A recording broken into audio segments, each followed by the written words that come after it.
characters. I do let him bang. Yeah, I'm saying? Like, yeah, I'm a legend, man. I'm building my legacy. All the stories and perspectives featured weekly. I wasn't fully committed to that choke, and I kind of sunk into it, started squeezing tighter, and I kind of heard him gurgle a little bit. I was like, oh. And all the combat sports you could ask for in the best state in the U.S. Like I said, Ohio versus the world. It's going to happen for sure. Watch out. It'll be cool, man. I'm not worried about it. I'm going to show them why the Ohio MMA scene is, in my opinion, one of the best MMA scenes in the country. This is Forged in OH. I-O. OH. I-O. OH. I-O!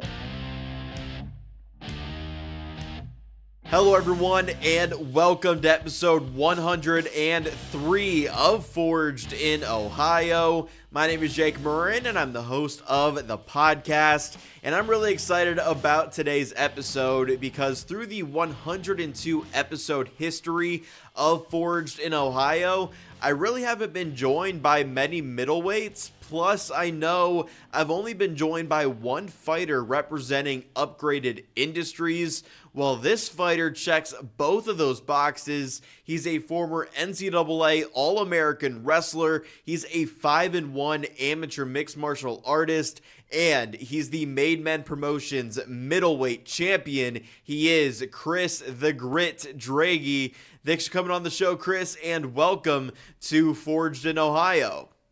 Yeah, I appreciate it, bro. Thanks for having me. Of course, I appreciate taking the time and joining me on the show. Before we get into this amateur MMA career that you're on, we have to get to where this all started for you, which I believe was in wrestling.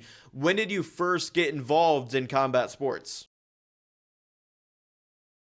So I started wrestling like in 8th grade, and yeah, I just kind of stuck with it, like, you know, all through high school and stuff. And then towards the end of my high school career, I was getting some calls about wrestling in college, and yeah, I kind of just, you know, was looking at what I can get scholarship-wise, whatever, and Lake Erie kind of felt like the best place, so I ended up going to Lake Erie College, and then through there, I started getting linked up with a couple of different MMA gyms in the area just because, like, my former college teammates and stuff, like guys who would graduate would get into jiu-jitsu or MMA, and I was kind of just like, all right, yeah, like I'm interested in this. So, you know, I went to a couple different places, and then somehow I got in touch with DJ, who's the owner here, and then Tony Tortorisi, who's one of the fighters here.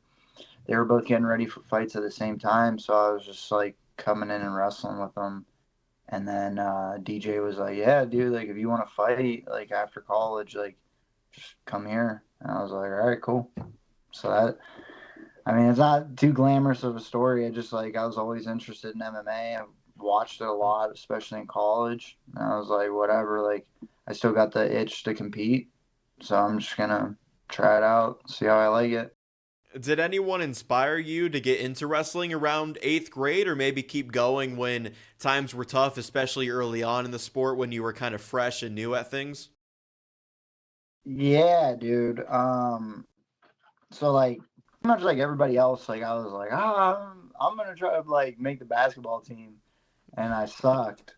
Like I was horrible, and like a couple kids in my neighborhood were wrestling, and they were like, yeah, you suck at basketball, like you should just try wrestling. I'm like, all right, whatever.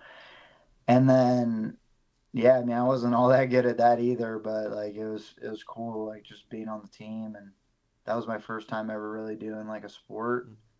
And then yeah, there's countless people who have like pushed me through when times were tough, like my middle school coach, Brian Weinthal.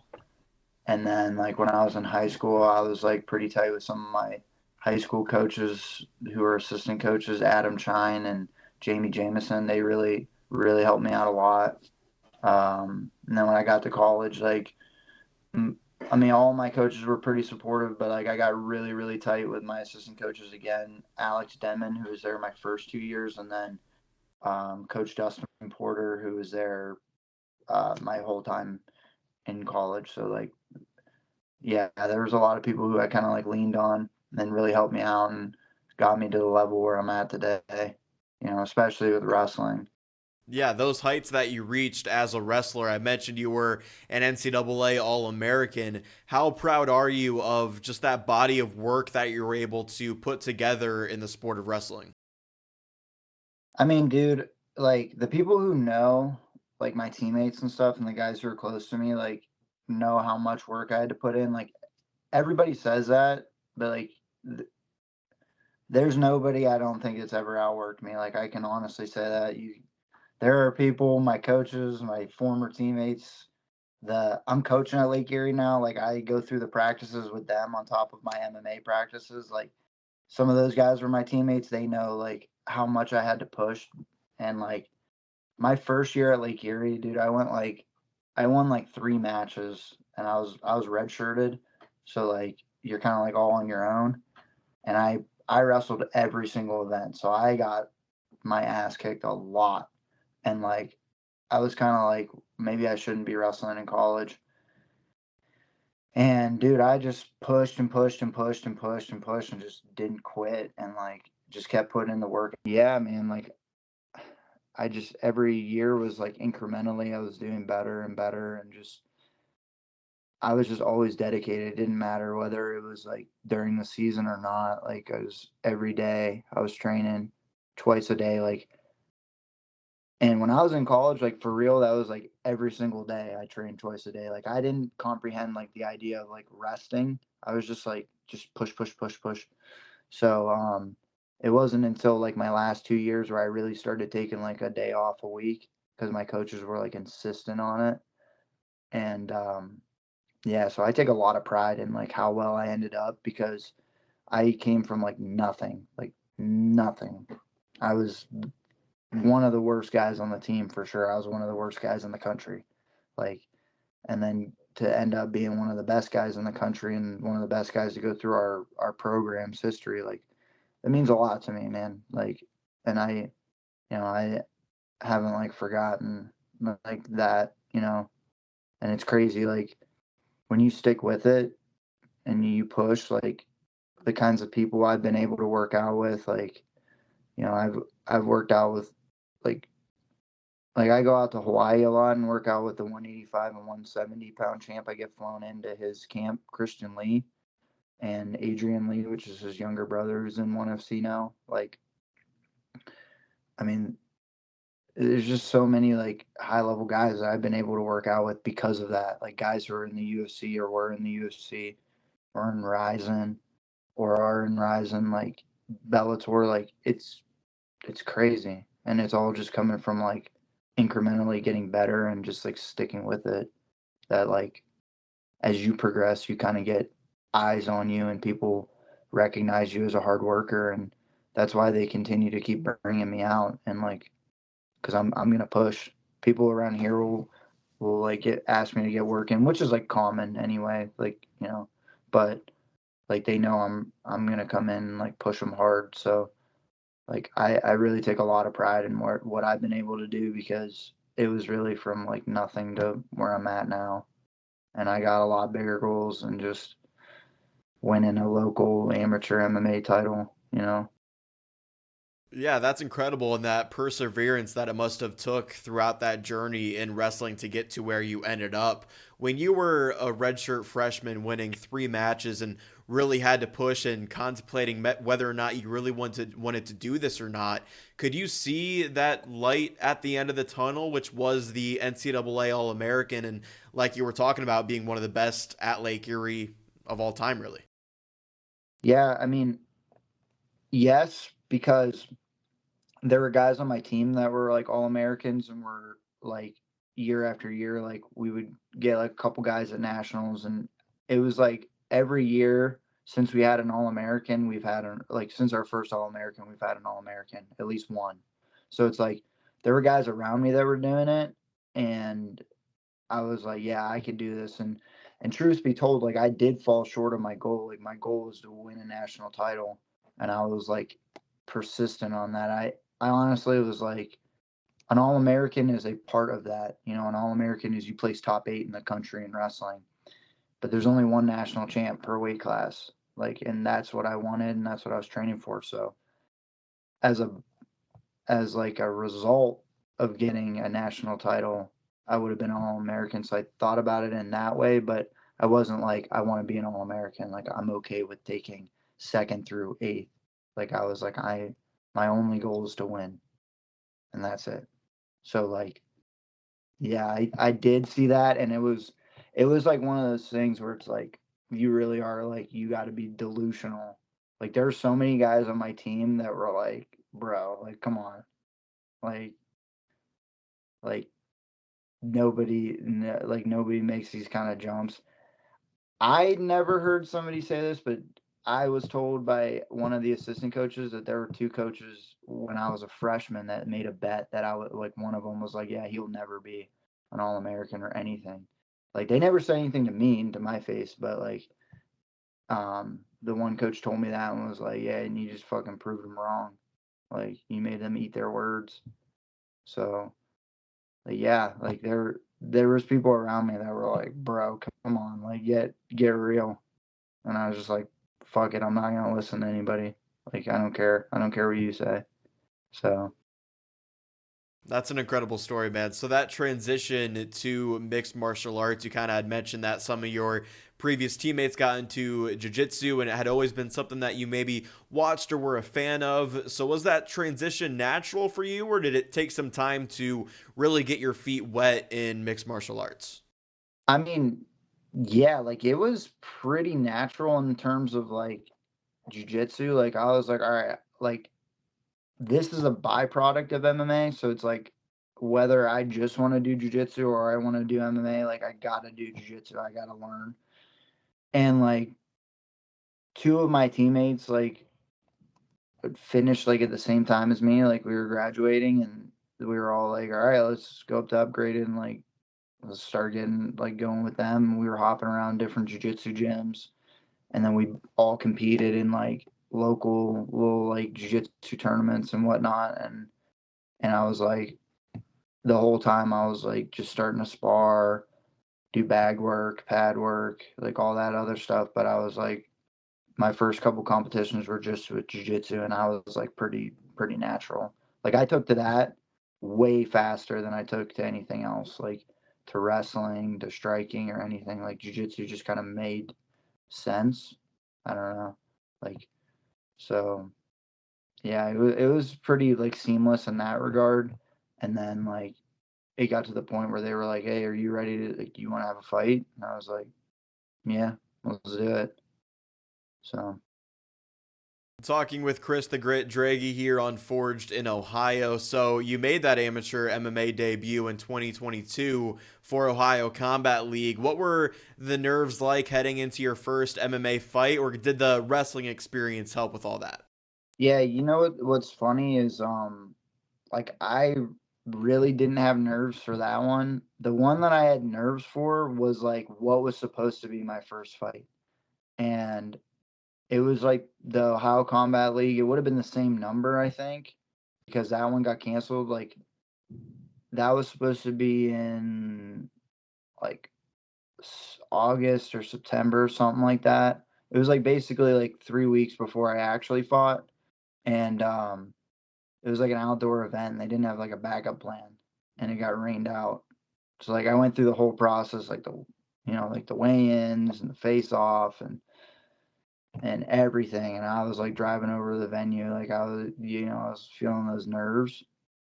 And then like, what ended up being my first actual fight, I was just like, yeah, I already went through this like literally a couple weeks ago. Like, I'm like, whatever. Like, I already got that out of the way, and like, I was just focused on like the task at hand. And it kind of just felt like wrestling, like this is what you do every day. Like, you compete all the time. There's actually no difference. So that's kind of the way I've been looking at it.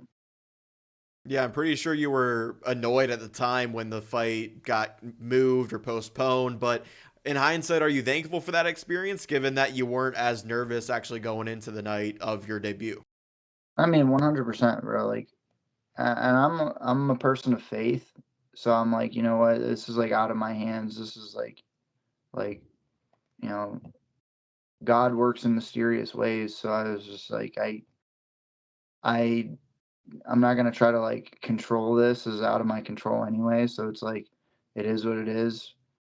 and yeah, it's getting moved. That's fine. Like, so in a way, like, yeah, I was just like kind of relieved, I guess, and I was just like accepted it for what it was. And you won that debut by submission 34 seconds into the first round. Not that you needed it, but how much confidence and validation did that win give you that you could make a good run at mixed martial arts? Yeah, like that. Yeah, it's basically just like you said. Like, I have I had confidence in myself at the time, but I just was like unsure of like what, it's something new. You have no idea. And yeah, that gave me more of like a validation, like maybe this is what I should be doing, at least right now. Like this is right. So in that regard, like yeah, it gave me some sense of confidence, but not in a way of like oh, I'm badass or whatever. I can it was just like gave me reassurance, like right now this is what I should be doing, you know. Yeah, for sure. And your only loss in MMA came in your second fight against Nick Nash, and what a fight that was. What did you learn most from that night and that experience against Nick? Yeah, I mean, honestly, like it was like a good fight, and I mean anybody who watches it back, like that was a really good fight. It was competitive, and like it was just one mistake kind of like just cost me it. And I think it was more so like in my first fight, like I didn't feel any kind of like adrenaline dump, like and I did in that fight because I mean, dude, it was like action right off the rip. Like we were scrapping, and the whole first round, like it was like nonstop. There was no wall, so like that was the first ever time I felt like my legs, like like in the like concrete. Like anybody who's had that knows like what I'm talking about, like what you feel when you have an adrenaline dump, and it was crazy. And yeah, so like it was kind of more so like I'd never ever felt that, like not with wrestling or jiu-jitsu or anything like that, or in my first fight. So it was just like understanding like that's a part of it.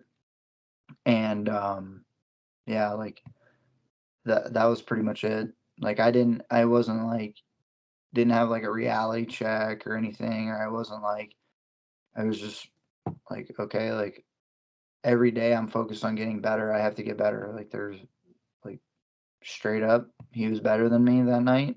And that is what it is. So I was just like I learned what an adrenaline dump was like, and I was just like, okay, like I I got stuff to work on. So there's like win or lose is like that's kind of my mentality anyway. It's like I think it's really prevalent, like what Connor says, where it's like when you sleep on a win, you wake up on a loss.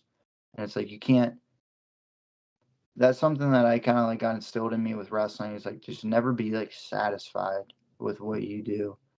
Like ever. Like I've had two fights that were like right around 30 seconds or whatever, and it's like that's not like oh okay that was good enough, or like winning this amateur title, like that was a good fight, but it's like that I don't know, like I'm never just like truly satisfied with those things. It's like I always could be doing better. I could always be getting better, and like with that mentality, like you evolve pretty quickly. So yeah, it was just not really something I would say I learned, but it was like just like clearly I need to work on stuff, and that's it. So Yeah, and now you're on a 4-fight win streak, adding 2 more submissions and your first amateur title to your record. What do you credit most towards this incredible run you're on? I mean, I don't even think about it like that. I just think about it like one competition at a time. Like I haven't even really considered like stringing things together. Like I won Golden Gloves too, and I don't really um think about like a win streak or anything like that. I just what I credit it to would be like my teammates and my coaches like helping me, and then just being like persistent on getting better and pushing, and being smart about recovery, like knowing when I got to pull back, knowing when I got to go get go to the chiropractor, do stuff like that, go get soft tissue work, go get massages, like basically I credit that to like continually evolving. You are the second fighter I've had on Forge in Ohio from Upgraded Industries. You mentioned Tony Tortorisi earlier. What has that gym and those teammates there and everyone there done for you as you progress in the sport? Yeah, I mean, Tony is like I would say like my main training partner just because we're like the same size basically and everything. But like, yeah, Tony, like, I actually cornered him in one of his fights when I was still in college, like when I started working out with them. So like at that point in time, like it was like, okay, like this is something that I can do. So it kind of gave me like framework. So like following him, and then he's won 3 amateur titles. So it's like that's a pretty like big accomplishment. So like following in his footsteps in that regard, like all right, like he won one, I want to win one. And then my teammate Anthony Pirozzoli, he's only like a kickboxer, like boxer, and he won a title, and I was like, all right, like yeah, I wanna do that too. So like those are like my two main training partners, I would say. But like everybody on our fight team like helps me in some kind of way. Like one of my teammates, Ross, is about to like hold pads for me. Like our team is cool in that regard where it's like not only like are your coaches, obviously like they're helping you out and running you through stuff, running you through bag work, pad work, conditioning, sparring, everything like that. Like your teammates help you out too. And it's like we pick each other's brains. Like it's like, you know, a lot of people ask me about wrestling stuff. Like, I mean, it's not like I have all the answers, but I can help guys out, especially people who are jiu-jitsu only. Like a lot of people, they want to either work on their takedowns or they want to work on not getting taken down. And I got a lot of questions for like the jiu-jitsu coaches, our different striking coaches. Like we have a boxing coach, we have a striking coach, my head coach. Like asking those guys, like picking their brains. So I mean, yeah, like if it wasn't for this place, like I don't know where I would be because of like the support system that I do have. I know a lot of people like every gym is different, just like every any team is different. But like the dynamic is really cool and it works for me. Like the way we have it set up. I know a lot of gyms give more people autonomy to do like what they want or in terms of like you schedule the fights on your own, you schedule training on your own versus here we have like structured stuff, so it just makes it easier. And then just having like we hang out outside of the gym. It's not just like they're not like my coworkers, I guess you'd say. You know what I mean? Like it's not like I just see them and then that's it at the gym. Like we hang out, talk all the time. So it's like on top of like helping me out and like the physical and mental aspect, like they help me, in life. Like whether things are going good or bad, like I got the support from these guys and yeah, in every aspect they help me out a lot. So it's something that doesn't like get lost on me, like it's something I appreciate. And your latest MMA win was in August for Made Men Promotions, where you beat an undefeated opponent to claim your first amateur MMA title. How much did that win mean to you, and do you put a lot of stock into winning that amateur championship? I mean, yeah, it meant a lot in terms of like it was the biggest challenge up until then. You know what I mean? Like I really wasn't focused on like the belt, like or whatever, like the championship or whatever. It's like bottom line, it's the same thing that I did every other time. Like it's a fight. There's a ref. It's like all the dynamics are the exact same. Like I've already fought in that exact same cage. Like everything's the same. It's just the level of competition is continually getting better. And that's what you should expect, like as you progress through. Like, there's levels to amateur and then there's a big jump to pro. And there's definitely levels at pro.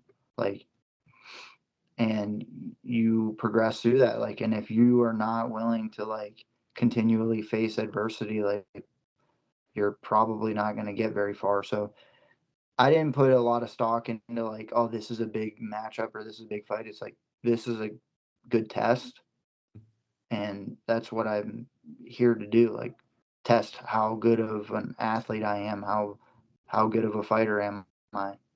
Where are there areas where I need to improve? This is going to show me that. So in those regards, like, yeah, like, I was excited for it. It meant a lot. In my post-fight speech, I had mentioned that one of my college coaches had passed away, like, shortly before that. So, like, you know, it wasn't like I was, like, fighting for him or whatever, but, like, it did, like, mean something more because he was super supportive of what I was doing in terms of, like, MMA, and like, it just felt like there's I don't know how to really explain it, but it's like there's more to life than just this. Like, a win is cool and it feels great. Like, don't get me wrong, I love it. I love winning just like anybody else, and the way I train, it's like, I'm dedicated to winning, but it really opened my eyes, like, how finite things are. And yeah, I just was like, there's more to life. So that it took a lot of pressure off in a way. So yeah, I mean, that's kind of what I was like experiencing with that. Yeah, well, I'm sorry to hear about the passing of your college coach, and good on you to still perform the way you did and pick up that win, winning your first amateur championship in mixed martial arts. Once again, this is Chris the Grit Droege on Forged in Ohio. So you're now a 5-1 amateur MMA fighter coming off a title win. What's next for you, my friend? Hopefully getting a fight here soon. There's like a little bit of talk, but nothing like I can really like say because it's not like concrete yet. But that's pretty much it. Just kind of looking for an opponent, like looking to progress, and just as of right now, it's just training, training every day, and just waiting for an opportunity. So I don't have much work on. More than the wrestling pulls me. So it's just like I have competitions basically every time I go into, and then training day in and not day in and day out, like week in, week out, because I don't go in every single day for their practices. But when I do go in there, like, just trying to help them progress too, and obviously it helps me too. Like, wrestling is a big part of MMA. So right now, that's pretty much it. I don't have a whole lot to say. Yeah, for sure, man. Is turning pro, you kind of mentioned that earlier, is that transition something that's gotten closer to the top of your mind as you kind of progress through the amateur ranks?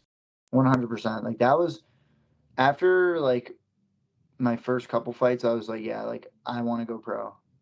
And like, it was actually after my first fight was the first time I went out to Hawaii to train with Christian. And you have no idea what to expect. Like, I'm going into a world champions camp. Like, that's a huge jump. Like, I just had one amateur fight going to that. Like, I was like, what the fuck, dude? I got flown across completely on the other side of the world. So, like, I didn't know what to expect. And there was like a couple different, like, I was the only amateur there. All the rest of the guys were either, like I said, they were had fought or were in the UFC, Bellator, Ryzen, ONE FC, and then obviously he was just the 170-pound champ. He was challenging for the 185-pound champ, and he won that. So, like, that's the level of room I was in, and I was like, man, like, I'm going to find out here. And it really opened my eyes, like, how good somebody is at the top, but not how big of a divide I thought it was. Like, so that's when I really was like, yeah, like, I'm going to go pro. Like, I'm going to chase this down, And that's when I was like, okay, this is my main goal right now, is to progress through the amateurs and go pro, and then just continue to press on and just see how high I can climb, hopefully win a world title. Like, a lot of people talk about that. Like, just like I was saying, a lot of people talk about working hard, but like, I believe it. So that's what I'm just going to keep working at. Like, I believe I could do something like that, win a world title. And it's like, I only have one opportunity in this lifetime to do something like that. So I'm just all in on it. Yeah, man, I can't wait to follow that journey as you try and achieve that goal along with some other goals that you have in mixed martial arts. Before we wrap up, I'll just want to give you the chance to shout out any sponsors, the gym, or some teammates here at the back end of the show. The floor is yours, man. Yeah, so I got the hat on right now. This is super cool, like being out in Hawaii. This couple of the fighters out there were like, yo, you want me to like link you up with my sponsor? And I was like, all right, yeah, cool. And it's Loyalty clothing company, and it's like basically all like fight wear, like rash guards, gis, but they got a lot of like streetwear stuff like that, and they're super cool dudes. And I met with them. They're like, yeah, you're our kind of guy. Like, we got you. And bro, it was like the next day they had me come out to the other side of the island, and they gave me a ton of gear, like more than I could even bring back on the plane. Like, I had to check a whole nother bag. And like every time I go out there, they're super cool about like, linking up with me, like taking me out, trying to show me cool things, or like just hooking us up with gear. So Loyalty, like, I appreciate you guys. Dane, you're the man. Shout out to you. And then obviously shout out to my gym, Upgraded Industries. This is like my headquarters. There's a couple other gyms I pop into and get some work in, but like this is where I'm at every day. So, and then like all my teammates and like the other people that like I train with that like help me out, like some former wrestlers and stuff, guys who just come in to help me out, like they know who they are, and I really appreciate that. And all my like former coaches and current coaches, like I really express to them like day in and day out like how much it means to me that they put time into me. So like they already know. So, and I appreciate you for having me on, bro. Like, I like what you're doing. Like, it's cool. Like, the local MMA scene like doesn't get a lot of like looks and a lot of credits. Like, some guys like this might be all that they do. Like, they fight on the amateur scene or local scene, and that's cool. But it's like, they wouldn't get that recognition without guys like you, So I like, for real, I appreciate that. Yeah, man, I appreciate those kind words, and I appreciate you for coming on the show. I can't believe it took so long for me to get you on Forged in Ohio, but I'm happy we made it around to it for episode 103. And one more thing before I let you go, I like to do the OHIO chant with all guests who join the show. So, OHIO. Thanks, Chris. I appreciate the time. I'm looking forward to seeing what's next for you, and you bet we'll talk again soon, my friend. All right, shoots, bro. That was Chris the Grit Droege, the 5-1 amateur mixed martial artist. Chris is the real deal here in Ohio MMA, where there really aren't a ton of high-level middleweights in the state, and I certainly put that tag on Chris Droege. The wrestling pedigree is obviously there, but he's also shown some new wrinkles to his game through his 6 amateur fights. We'll all be anxiously awaiting what's next for Chris, as we know a bright future is in store for this middleweight prospect. I appreciate you all for supporting Forged in Ohio. Make sure you're subscribed to the YouTube channel or following the feed on the audio side. You can also find the show on Instagram and Facebook at Forged in Ohio for even more content. Thank you all for watching or tuning in. As always, I've been your host, Jake Murren, and this was Forged in Ohio.